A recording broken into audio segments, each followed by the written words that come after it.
prochain niveau. Acquérir la puissance divine pour le prochain niveau.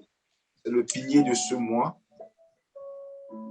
Acquérir la puissance divine pour le prochain niveau. Et l'un des versets clés, c'est 1 Timothée chapitre 3, le verset 15, qui demande, l'apôtre Paul parle à Timothée, il dit, applique-toi à ces choses, donne-toi tout entier à elles, afin que tes progrès soient évidents pour tous. Et le second passage se trouve dans Matthieu. Je crois que c'est Matthieu au chapitre 24. Il dit, parce que, je crois que c'est son verset 13, oui, parce que l'iniquité aura accru, la charité du plus grand nombre se refroidira. Ok, mais ce soir, c'est pas de ça que je vais parler. Je vais prendre un sous-thème. Je vais parler aujourd'hui de deux bases importantes pour se préparer au prochain niveau.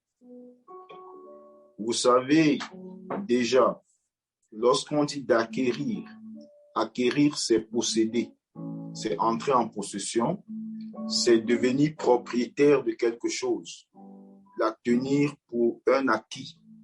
Donc, acquérir la puissance divine, c'est l'équipement surnaturel divin. On peut parler aussi, c'est la puissance du Saint-Esprit. On peut aussi l'appeler l'onction du Saint-Esprit.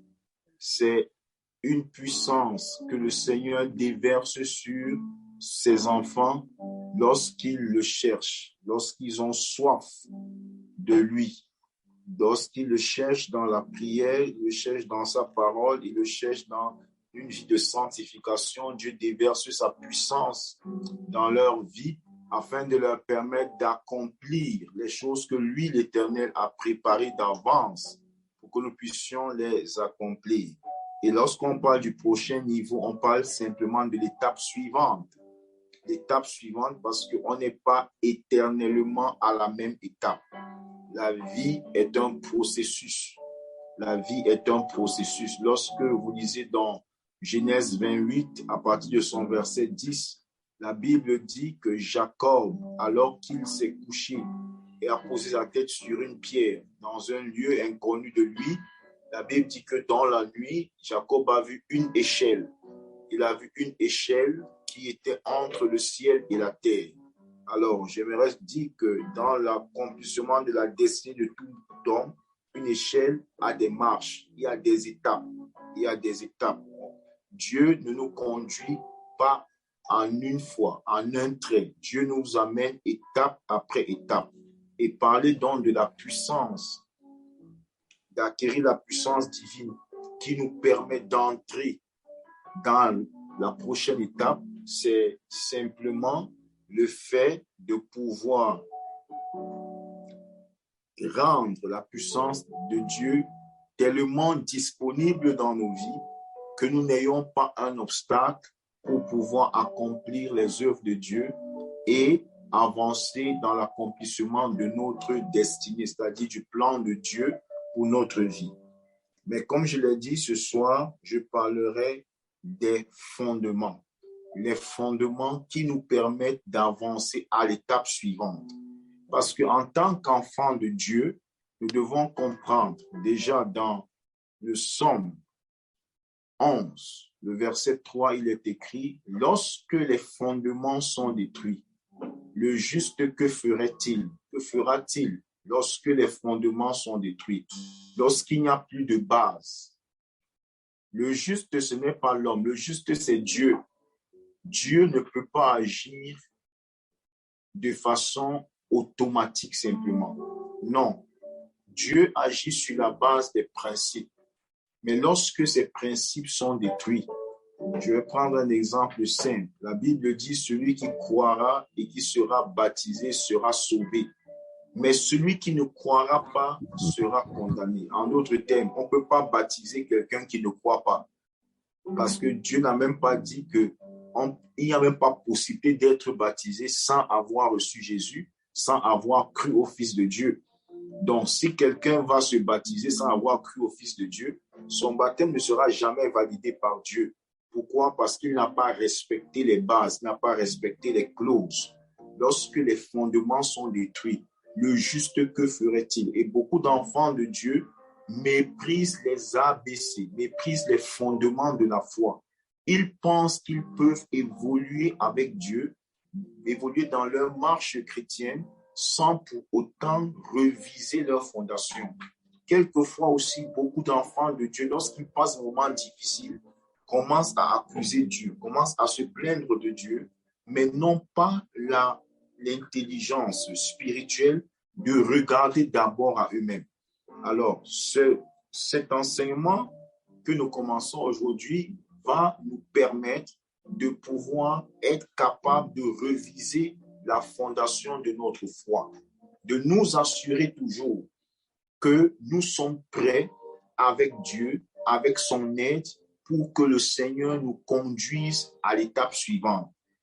Cet enseignement va nous aider aussi à pouvoir trouver un grand équilibre, à ne pas être des personnes qui s'inquiètent, mais des personnes qui font pleinement confiance à Dieu.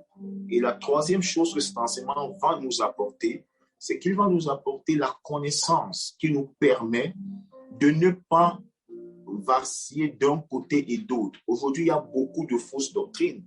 Il y a beaucoup de choses que les gens disent au nom de Dieu, mais qui n'ont rien à voir avec Dieu. Alors, cet enseignement va nous aider à pouvoir comprendre déjà ce que c'est que la vie chrétienne.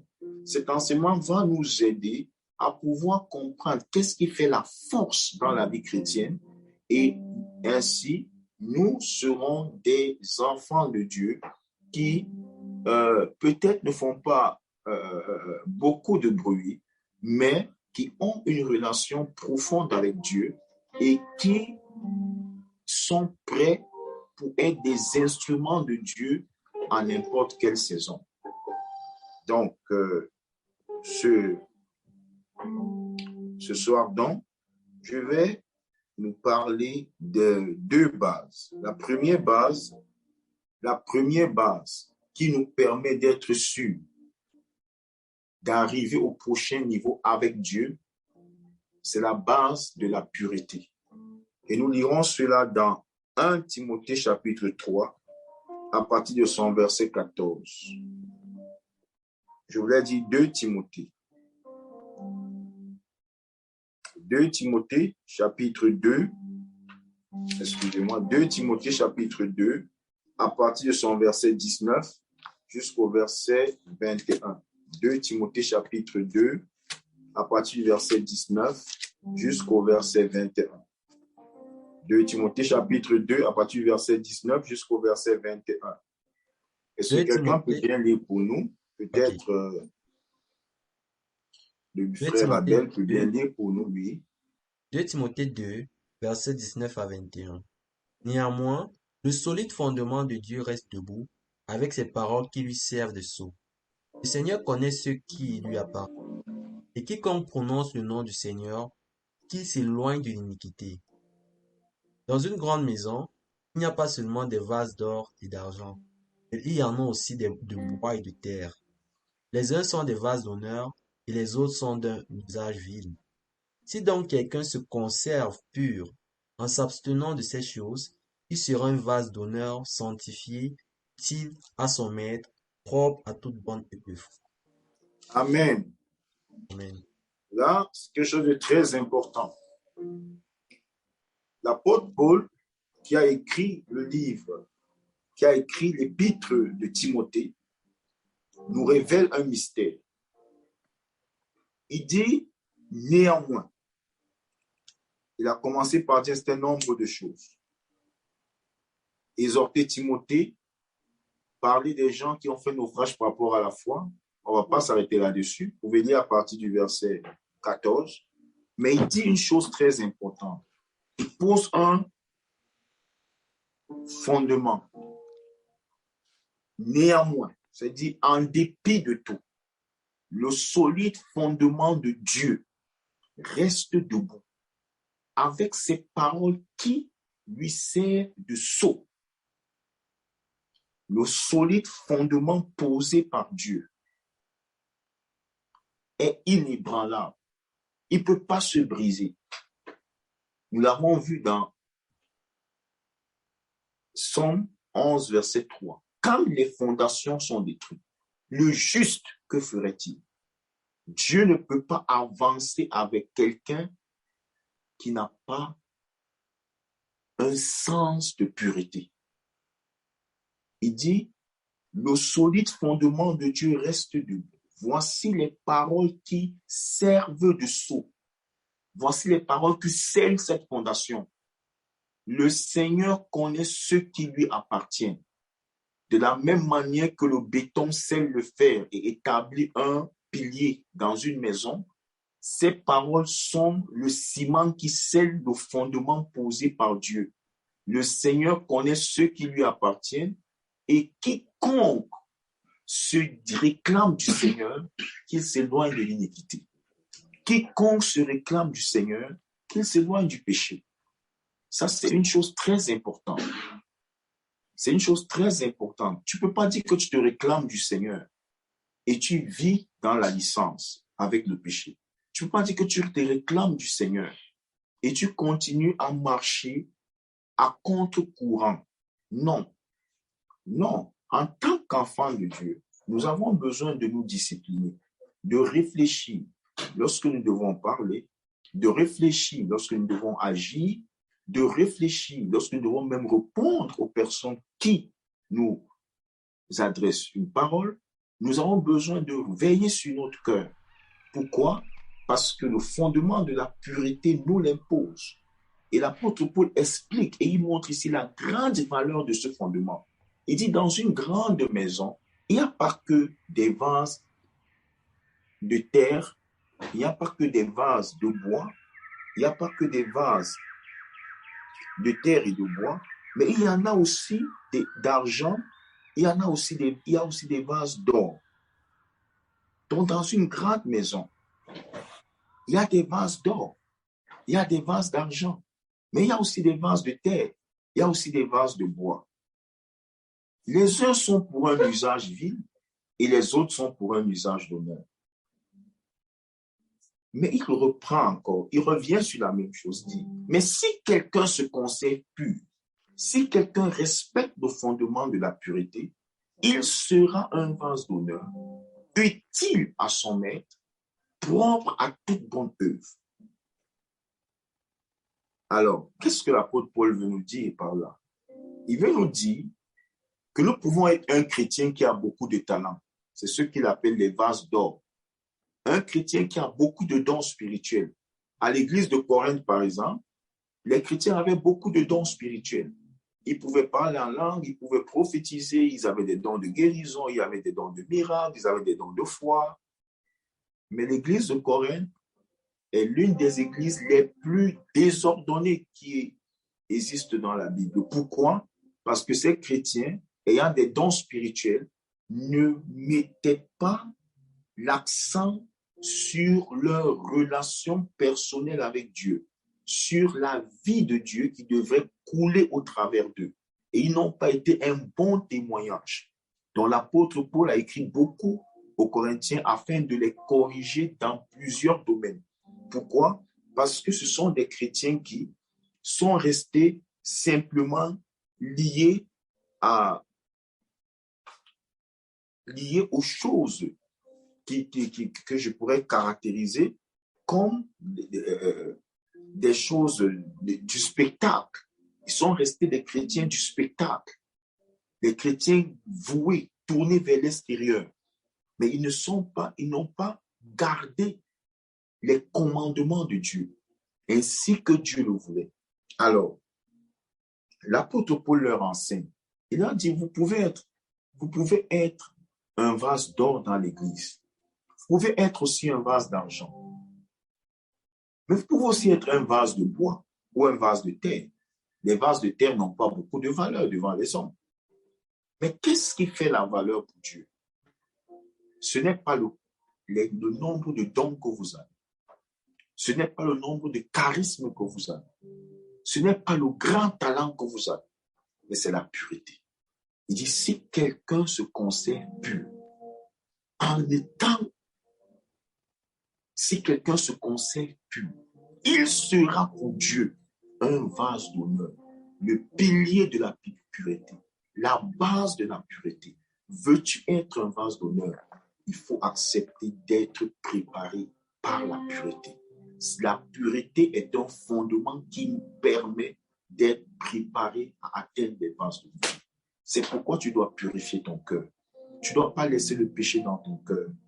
Tout à l'heure, avant que nous commencions le culte, nous avons commencé par l'intercession et le bien-aimé Abel nous a conduit à demander pardon à Dieu. Pourquoi? Parce qu'il a estimé que si nous avons péché, comme le dit la Bible, nous devons commencer toujours à demander pardon à Dieu. Donc, c'est très important. Pourquoi? Parce que Dieu aime la pureté. La présence de Dieu se tient dans la pureté. Dieu ne se tient jamais dans l'impureté.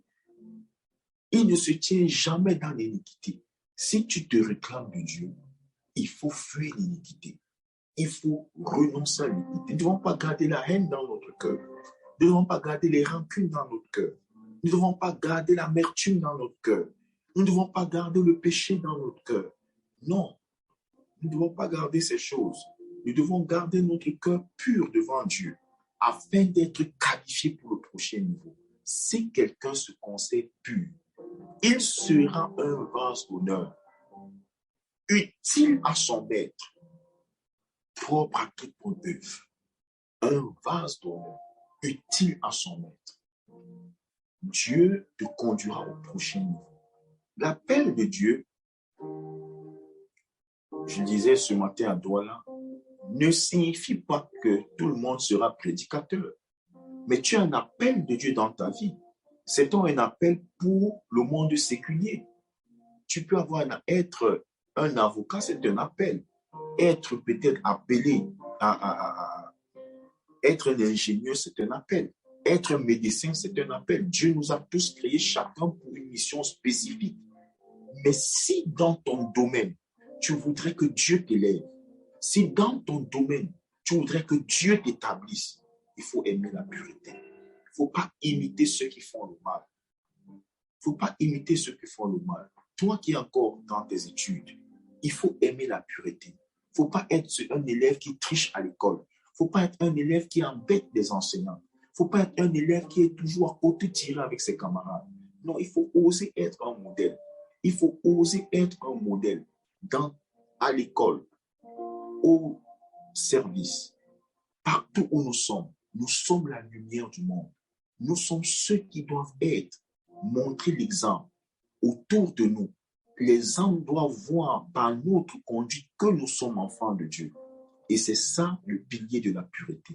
Si quelqu'un se conserve pur, en s'abstenant du péché, il sera un vase d'honneur, utile à son maître et propre à toute bonne œuvre. Ça, c'est le premier pilier.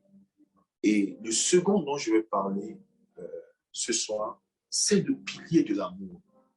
Le pilier de l'amour. Très important pour atteindre le prochain niveau. Et pour ça, nous allons lire dans 1 Corinthiens chapitre 13, verset 1 jusqu'au verset 3. 1 Corinthiens chapitre 13, verset 1 jusqu'au verset 3. Frère Abel, tu veux lui faire la lecture, s'il te plaît? 1 Corinthiens 13, verset 1 à 3. Quand je parlerai les langues des hommes et des anges, si je n'ai pas la charité, je suis un airain qui résonne, une cymbale qui retentit. Et quand j'aurai le don de prophétie, la science de tous les mystères et toute la connaissance, quand j'aurai même toute la foi jusqu'à transporter des montagnes, si je n'ai pas la charité, je suis rien. Et quand je distribuerai tous mes biens pour la nourriture des pauvres, quand je livrerai même mon corps pour être brûlé, si je n'ai pas la charité, cela ne me sert de rien. Amen. J'ai l'habitude de dire, voici ce qui compte. Ce qui compte, c'est l'amour. Beaucoup d'enfants de Dieu pensent être quelque chose, mais pêchent parce qu'ils ne sont pas des instruments d'amour. L'apôtre Paul écrit aux Corinthiens, cette église qui avait beaucoup de dons, mais où les frères ne vivaient pas dans la paix parce qu'ils ne vivaient pas dans l'amour. Il leur montre la valeur suprême de l'amour devant Dieu.